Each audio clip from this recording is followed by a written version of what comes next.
I guess I just, I mean, you're welcome.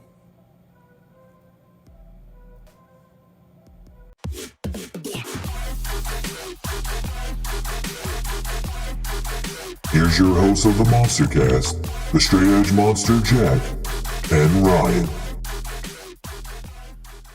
Your resident shill, Ariel Helwani, showed up on SmackDown in Montreal and he's clearly acting, and a bad actor, by the way. He's literally like one of those old school fucking 90s dudes in the pay-per-view type deal, like with the crowd that's going wild behind him. Yeah. Oh, everybody's so pumped up for this. For SmackDown, really? They're pumped up for SmackDown? No, they weren't. And Ariel Helwani got called out immediately, not just by Tony Khan, but obviously Tony Khan was the biggest name that called him out, so that's why we're talking about that specific beef. David Bixby called him out immediately. Tony Khan called him out immediately. A bunch of members of fucking the internet wrestling community called him out immediately, especially ones that have podcasts. I said something as soon as I saw him on my TV. I tweeted out as soon as I saw him that I was fucking super happy that his feed got cut off on my end for YouTube TV, because I did watch the video over online, so there is a non-edited version, so it was clearly a cable situation, not a fucking WWE situation. But I love the fact that he got cut out in the middle of his shit and it went black. But yeah, so TK obviously had issues with Ariel Helwani before. Not that TK knew about it until Ariel Helwani said on his podcast that the worst interview he's ever done was with TK, because he wouldn't answer all his questions about the Fallout shit, the all out, brawl out, Fallout. So then he goes and acts like he's an unbiased wrestling journalist, and then goes to get paid by WWE to show up not only at SmackDown but also at the fucking pay-per-view last night. So here's a question. Yeah, go ahead.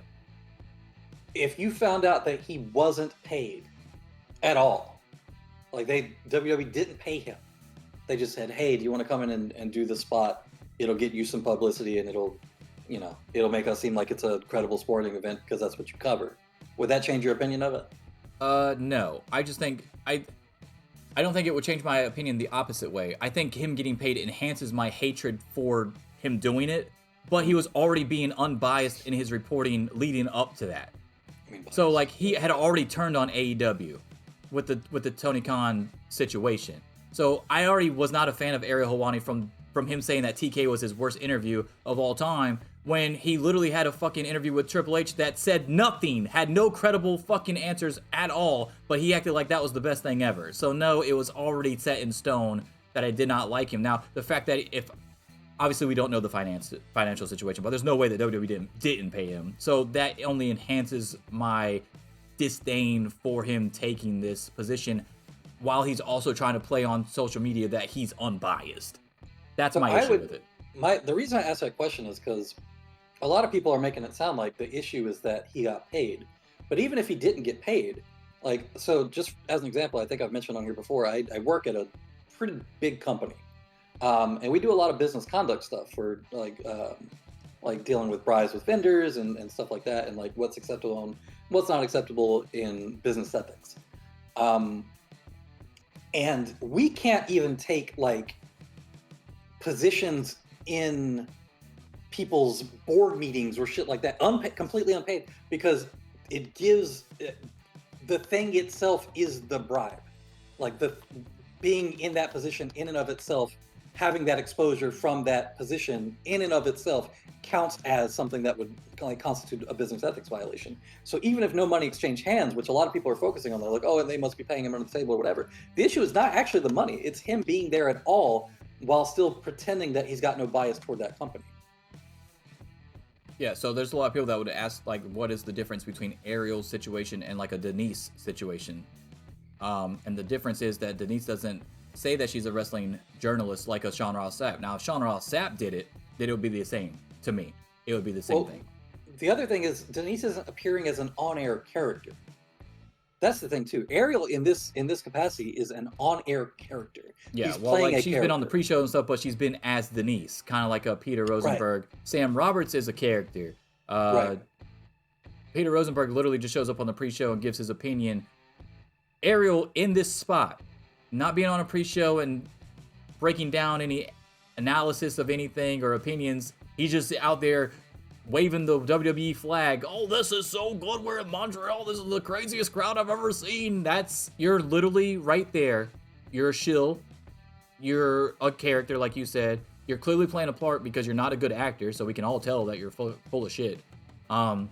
So yeah, I believe that's also a huge difference between the two situations. One picture that's been floating around is Dave Meltzer sitting inside an AEW ring, like having an interview or whatever. And people are like, well, isn't this a violation too then? Isn't this an ethical conflict because he's here in an AEW ring, blah, blah, blah. They don't understand that picture was taken on a Jericho cruise. And the ring was still just set up as an AEW ring, but it wasn't part of an AEW show. Can I ask you a question? Where is he supposed to have the interview at? Like, if Dave Meltzer tracks down and goes to these shows live and gets these interviews, what's the difference between me interviewing CM Punk in an AEW ring and then interviewing CM Punk in a WWE ring? I'm still not playing either side. Yeah, and it's a lot. That's just the backdrop to the fucking interview. Appearing on the product is a lot different than like. It's just the fact that people were trying to make that comparison was real weird to me. Now I understand if they thought that was part of like an AEW Dynamite where Meltzer was sitting in as like a character on the show or something, but no, that's not the same thing at all. Also, Dave Meltzer has appeared in like video package and stuff for WWE. Like some of the video packages. I think a lot of people are missing the fact that the shill part comes not only from you getting paid from that particular company, but then you also being rah-rah siskumba on your fucking podcast constantly while you're also simultaneously degrading everything the other company does, no matter how good it is, and praising everything about the company that you're getting paid for, no matter how bad it is. And that's what he was doing before he showed up on SmackDown. Right, and here's the other thing that people don't know about Ariel Helwani is that he was also involved in a very similar scandal a while back where he was acting like he was an unbiased MMA reporter. And it turned out that UFC was actually paying him money under the radar to come in and do interview stuff and to like speak positively about the UFC as a promotion on his MMA podcast and not give as much attention or light to other promotions.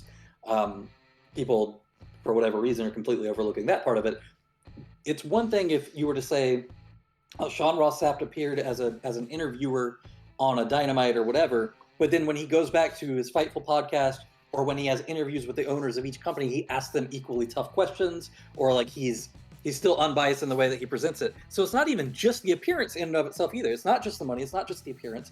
It's not just like a lot of these things. It's a combination of factors altogether that make and this how you do your job for both parties. Yeah, yeah, exactly. No, I totally agree. And then if you watch the press conference, you said you haven't watched it, right? Ariel Helwani's not in that presser asking questions. So if that's his job, why wasn't he there? There is a video of where somebody takes a video of someone asking a question and he's standing in the background, like in a corner. So yeah, if he's media, why isn't he out there asking questions? So WWE, the bump guy counts. He's sitting there, but Ariel Helwani's not asking questions. Come on, man. Come on, dude. It's very weird. Very weird. All right, so we're on TK's side in this, right? Do you think TK was... Absolutely. But did you like his response, though? Like, you thought that was good shit? I did think it was funny. Or do you think it was unnecessary? No, I thought... No, come on. You've got Vince McMahon in interviews in the past slapping papers out of some dude's hands and fucking, like, getting in people's faces and shit. Attitudes with Bob Costas and shit, yeah. Yeah, and then you got these fucking clowns on Twitter like, oh, this isn't professional, it's not good optics. Man, he wrote a tweet. And the tweet wasn't wrong. It wasn't insulting. It wasn't particularly, like, mean. It was a little shady, but it wasn't anything crazy. And then, the best part about it is he had no problem tagging the motherfucker he was talking shit about. Yeah, what the fuck's Ariel Helwani gonna do? Talk some more shit? Who cares? But Helwani's response was not good. Helwani's response basically implied that Tony Khan does cocaine. Yeah, no, and that's what that makes Ariel Helwani not only look stupid, but it makes him look like even more of a WWE drone in the process, because that's what all the WWE fans point to, like calling fucking Tony Khan a cokehead when the motherfucker doesn't even do drugs. Yeah, it's not real those. Weird now he doesn't do cocaine. Yeah, it's real weird to me because like the whole Coke thing has always bothered me anyway, because it's like anybody that gets like excited and passionate about something, he must be on drugs to do that. Shut the fuck up. Get a life. Get a hobby. Get something you care about in your life. Okay? Because that's not what that is. Dude's just excitable and really cares about something. That's it. So pointing. So you to think he Coke did? every You time is think never he did a fun. line of cocaine right before he went to go celebrate with all the Jaguars players after they won the playoff game? Come on, man. Like he's It's that just- passionate about everything that he's involved in. It ain't just AEW. Just because you don't follow his life to that extent, and then you're gonna fucking try to pass off judgment like you actually do follow him and you don't know shit about him. Yeah. And also, I think there's actually been real reports of like from wrestlers saying that Vince McMahon does use fucking cocaine. So like I don't, whatever. I mean, he would have to with some of these ideas he came up with. Yeah. Hey guys, did you like that video? If so, don't forget to subscribe to the channel. You can also catch full episodes of the MonsterCast on Spotify, Apple Podcasts, and Google Podcasts. And you can also catch us live every Sunday on Twitch. All links in the description below, along with some sweet merch from yours truly, the MonsterCast. Deuces.